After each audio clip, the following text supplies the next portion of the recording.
Terima kasih, semoga teman-teman semuanya bermanfaat pelatihan hari ini, dan juga saya tunggu kalau di kelas gitu ya, terutama yang saya adik-adik mahasiswa. Yang saya hormati dan saya banggakan Kepala Biro Kemahasiswaan dan Alumni Pak Febi dan jajarannya, Bu Pengembangan Karir dan Alumni, serta adik-adik.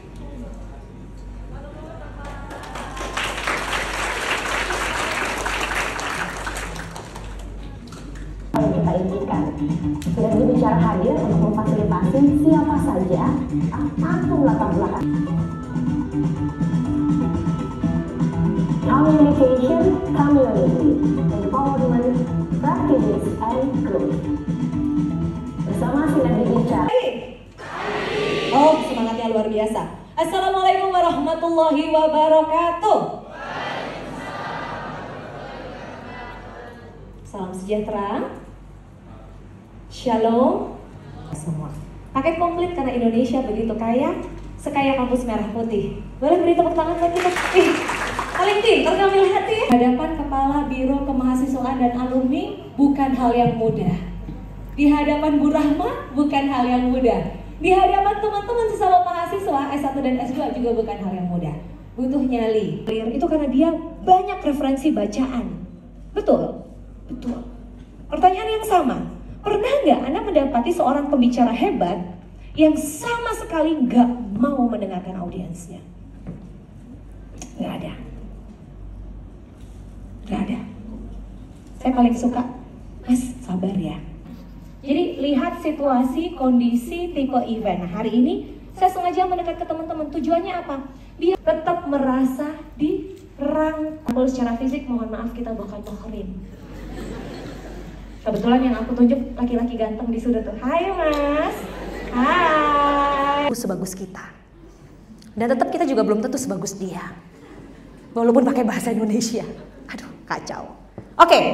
Bapak, selamat datang. Silakan memilih Pak. Ada karpet-karpet yang masih kosong Pak. Gak apa-apa, monggo. Silakan Pak.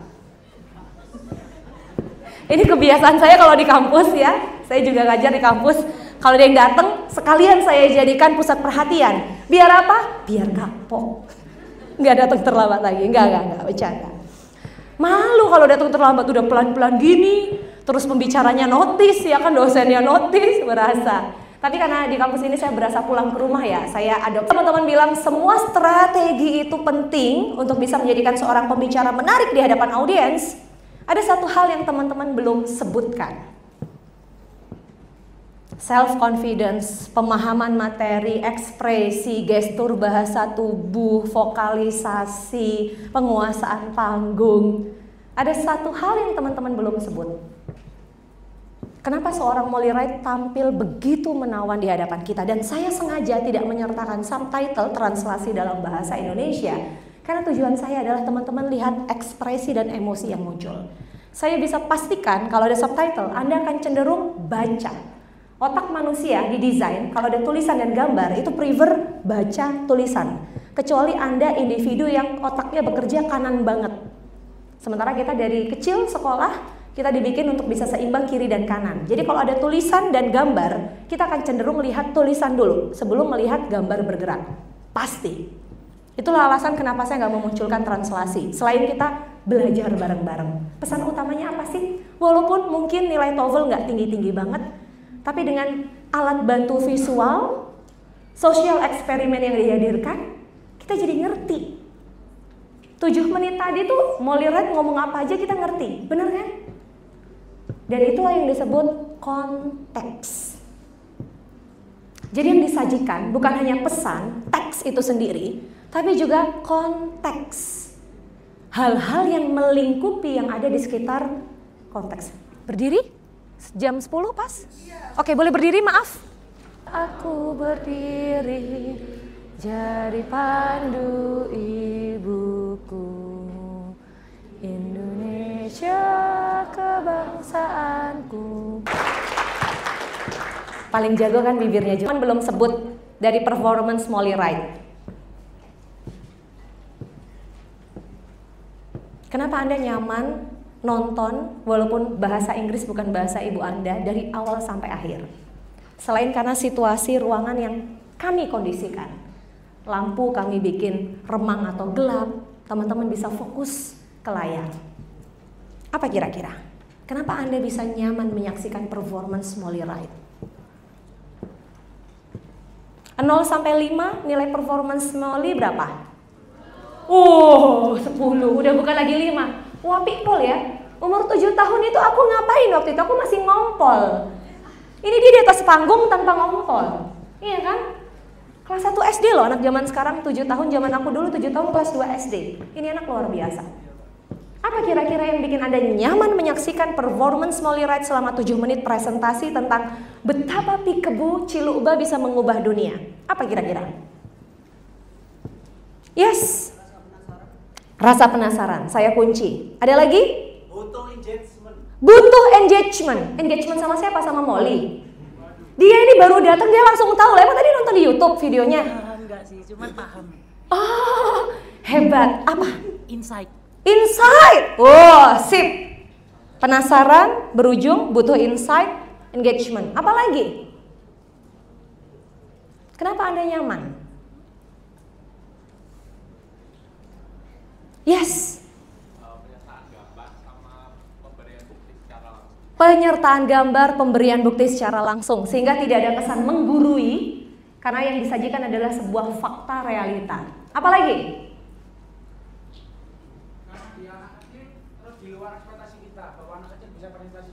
Ini loh ada yang ngomong tapi orangnya nggak kelihatan, yang mana orangnya? Aku tak lihat gitu ya.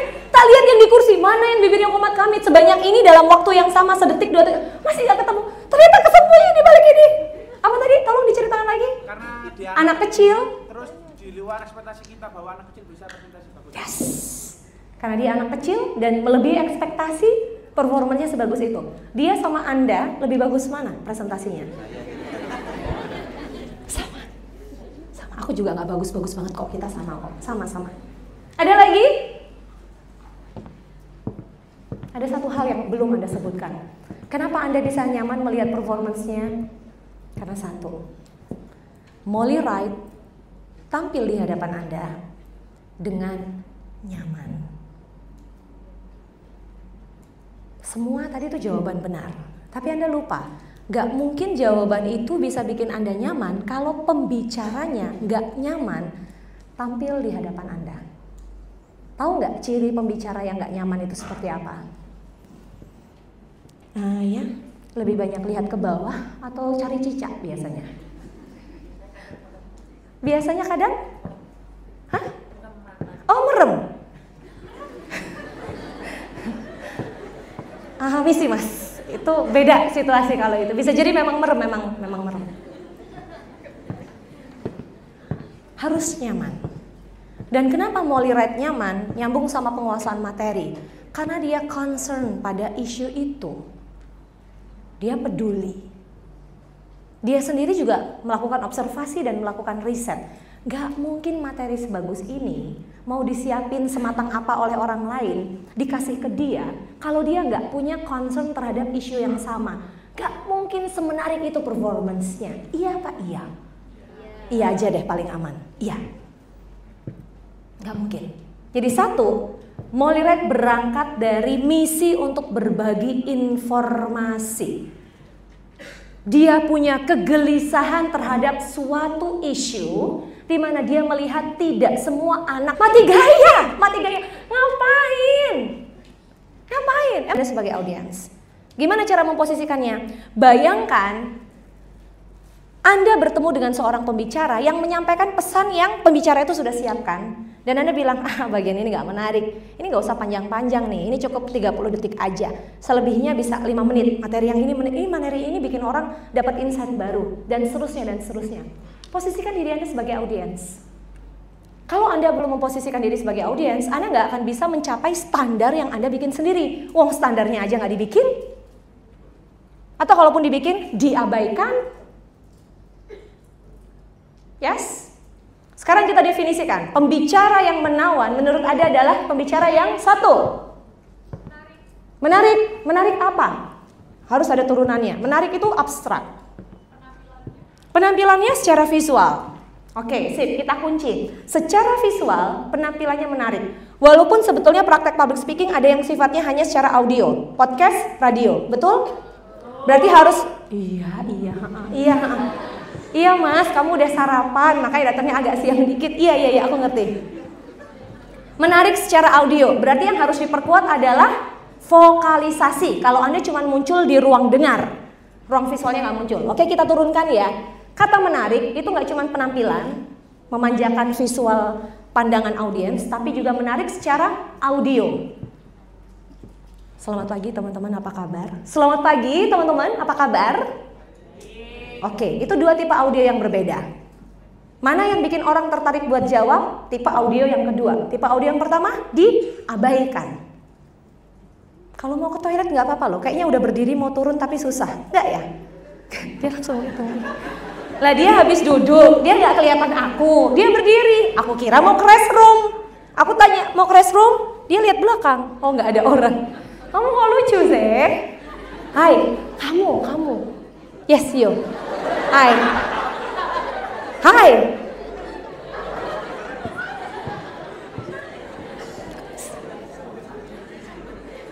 Apa insight-nya?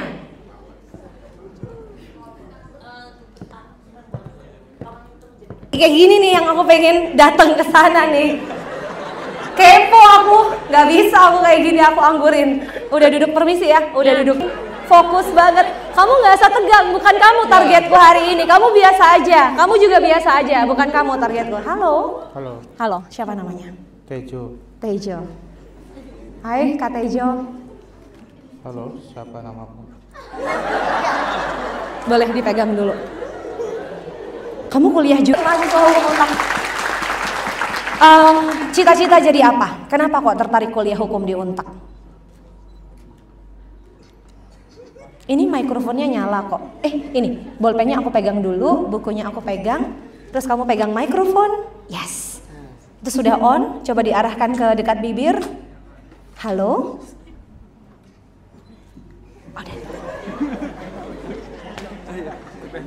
Tejo.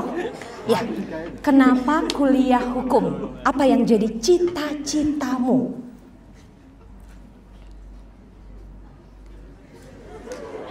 Kau ditawarin orang tua untuk belajar hukum?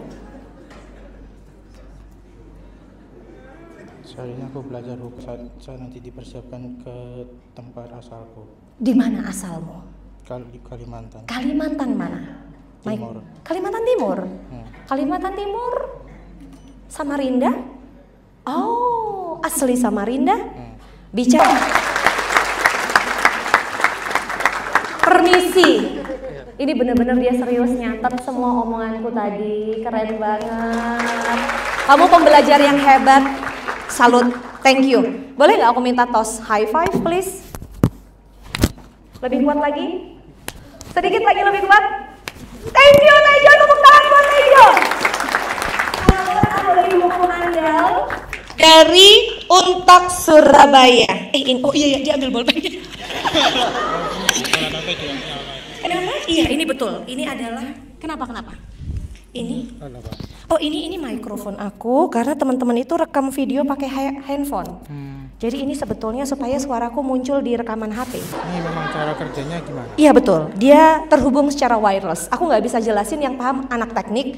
Tapi intinya ini harus disinkronisasi supaya nyambung sama device-nya yang ada di sana. Thank you ya, enjoy ya. Terima kasih, tepuk tangan dulu buat Tejo, keren banget. Kenapa?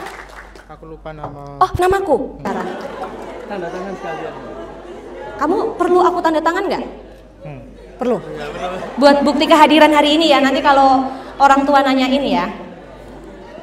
Putri. Terima kasih. Sekalian di foto kayak MOU. Oh, di foto MOU, kayak MOU. Oke. Bareng-bareng ya, foto ya. Oke, 1, 2, 3. Ulang 1, 2, 3. Sekali lagi 1, 2, 3. Biar bisa support keluarga. Thank you Tejo, keren banget. Terima kasih. Permisi. Wow. Kalian tuh dari tadi ketawa-ketawa gitu ngelihat Teja itu unik. Si bajunya, udah ngaca dulu pokoknya. Kita ngelihat bahwa diri kita, ih keren banget, sumpah keren banget gitu ya.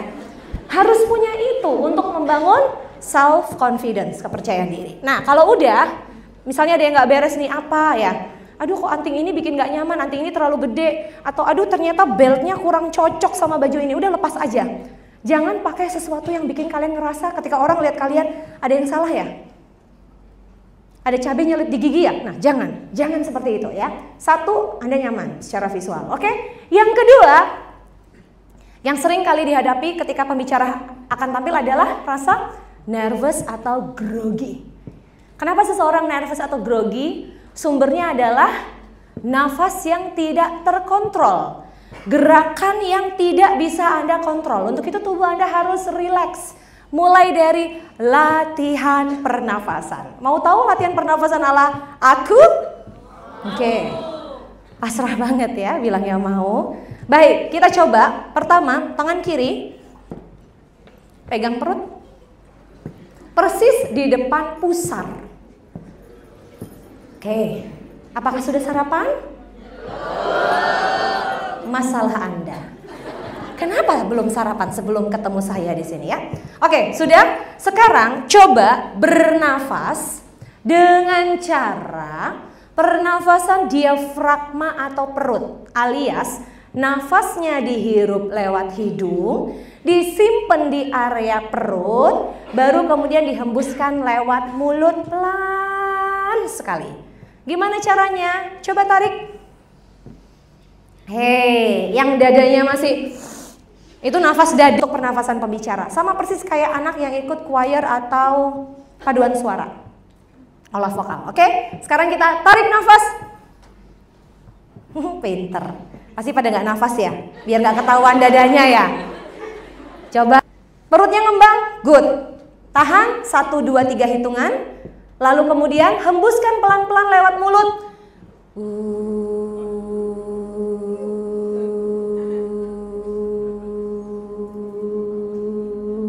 Sampai kempes banget, nget. Control of ourselves, supaya kita bisa pegang kendali atas diri. Harus pelan-pelan.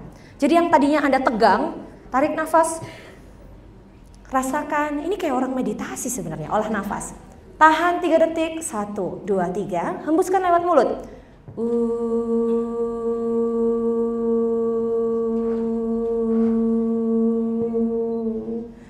Sampai habis dan perut hari ini ya. Oke, kita coba tarik nafas. Good. 80% udah melakukan dengan baik. Tahan 3 detik. 1, 2, 3, hembuskan. Kok ada kucing kawin? Belum beres nih hembusinnya. Ingat, Anda bicara itu dengan nafas Anda, udara yang dikeluarkan. Anak laki, anaknya cewek semua ya. Tahan. Hembuskan.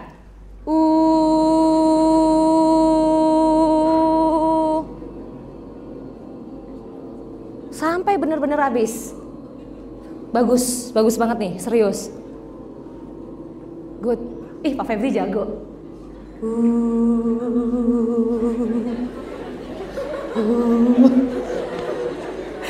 Tepuk tangan.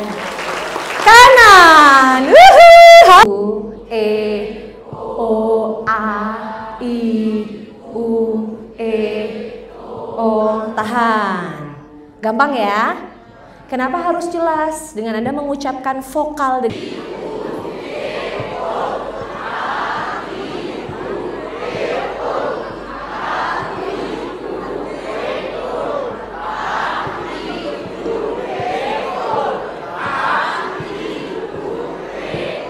Oke, tepuk tangan dulu. Bye Teja.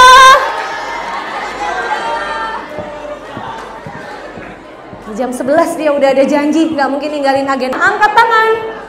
Pembicara pertama angkat tangan. Oke, sudah? Oke, siap. Pembicara pertama, dengarkan perintah saya bagi hidup Anda. Pembicara pertama, 3, 2, 1.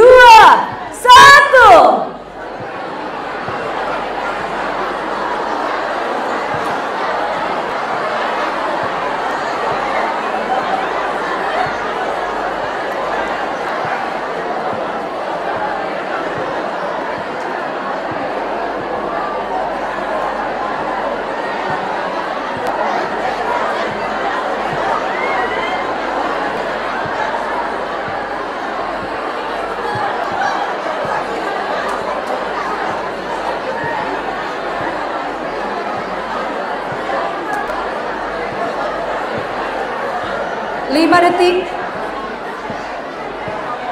3, 2, 1, waktu. Kan saya ini kan juga kerja di bidang sebagai content creator nih. Nah, bagaimana sih caranya supaya ketika menghadapi klien itu waktu ketika ingin mengajak kerjasama atau endorsement itu bisa di ACC gitu. Sip. Ih, bagus banget pertanyaan. Tepuk tangan dulu buat Norma. Saya di luar ekspektasi saya. Itu gimana cara mengatasinya gitu. Sip. Apalagi saya tuh kalau tiba-tiba ditanya seperti itu langsung blank, langsung nggak tahu harus jawab apa. Iya dong. Semua orang pengen kesana tapi masih ngumpulin duit nabung. Kamu dibayarin kantor. Tepuk tangan dong buat Karisma. Keren banget. Nah, kalau udah perkenalan gitu ya, perkenalan santai, bukan buat nyombong, perkenalan santai. Terus kamu bilang, Kak, saya tuh sering kali dihadapkan pada situasi, selain kerja di kantor, saya harus ketemu dan ngobrol langsung dengan masyarakat untuk sosialisasi program. Nah, beberapa kali saya tuh mengalami kendala, karena ketika saya sudah bercerita, warga setempat menanyakan sesuatu yang di luar jangkauan saya. Saya nggak bisa jawab, Kak. Gimana ya caranya untuk bisa menjawab atau merespon supaya tetap terlihat profesional, mewakili LSM, tempat saya bekerja. Nah, enak kan kalau tanya kayak gitu? Enak pol. Itu harus dilatih sebagai penanya. Sampai someday sebagai pembicara, kamu lagi ngadepin nih warga. Ya Mbak Karisma, ini gimana nih Mbak? Ini kita nggak bisa, kita nggak ngerti ini gimana. Tenang, senyum, jawab. Ibu, Bapak, saya mohon maaf untuk pertanyaan ini saya belum bisa jawab sekarang juga. Saya minta waktu untuk meneruskan kepada teman-teman tim di kantor. Karena pertanyaan ini jujur di luar wewenang saya. Saya khawatir kalau saya jawab nanti saya malah memberikan jawaban yang kurang tepat. Jadi saya minta waktu paling lambat sebut besok atau lusa atau 7 hari lagi tergantung level kesulitan dari pertanyaan tersebut. Paling lambat hari ini, tanggal ini, jam segini saya upayakan saya akan kasih jawaban, saya datang ke Bapak Ibu langsung. Persis sama yang saya janjikan ke teman-teman yang akan mengikuti lomba karena waktunya nggak cukup buat mereka tampil performance hari ini kan. Saya minta untuk terhubung dengan saya secara langsung. Lakukan itu dan kemudian komit. Tanyakan ke pimpinan atau manajemen, tanyakan ke tim.